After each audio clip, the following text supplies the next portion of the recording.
Oh, kayo dyan, yung mga magbubuo ng BSP series, tingnan maigi yung frame ng yung piso nyo na frame, baka hindi yung kumpleto. Ito, may bago akong discovery. Ito yung isang variant ng piso na non-magnetic. Ito guys, ito yung nasa ibabaw. Ito yung die 1. Tingnan mo, makapal, manipis yung die 2. Kakaiba ng die 2, tingnan mo yung pagitan ng mga numbers. Ito,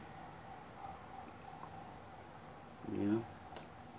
Mas malaki ang gap nito, at saka yung mga numbers niya bold letters ang die 1. Tingnan mo, kakaiba.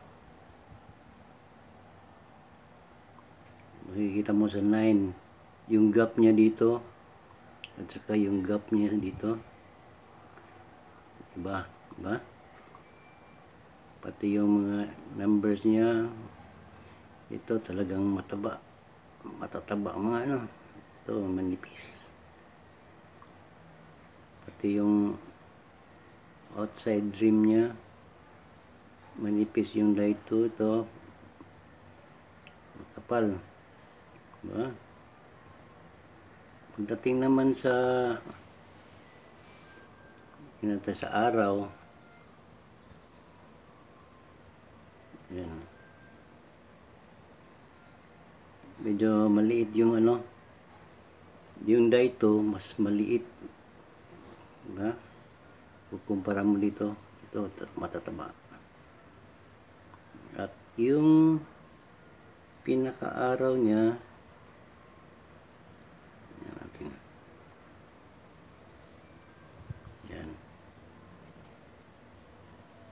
halos parehas lang, diba?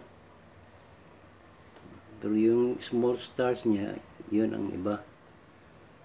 Pagdating naman sa cogwheel, ito mas makapal kukumpara mo dito, diba?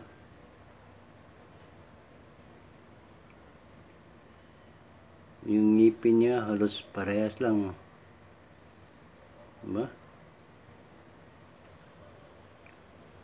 Okay guys, tingin ko o-order ka na ng panibagong frame ng BSP series, kasi ang non-magnetic, may die 1, die 2 na.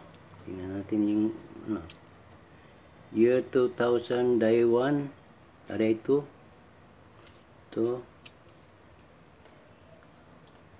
die 1. Tingnan natin sa magnet kung didikit ba. Ayan, ito magnet. Ayan guys, ayan, 2003.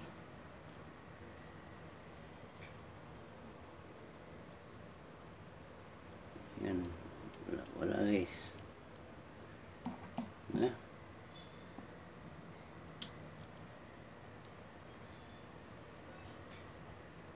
Yun. So guys, thank you for watching. Don't forget to subscribe. Bye.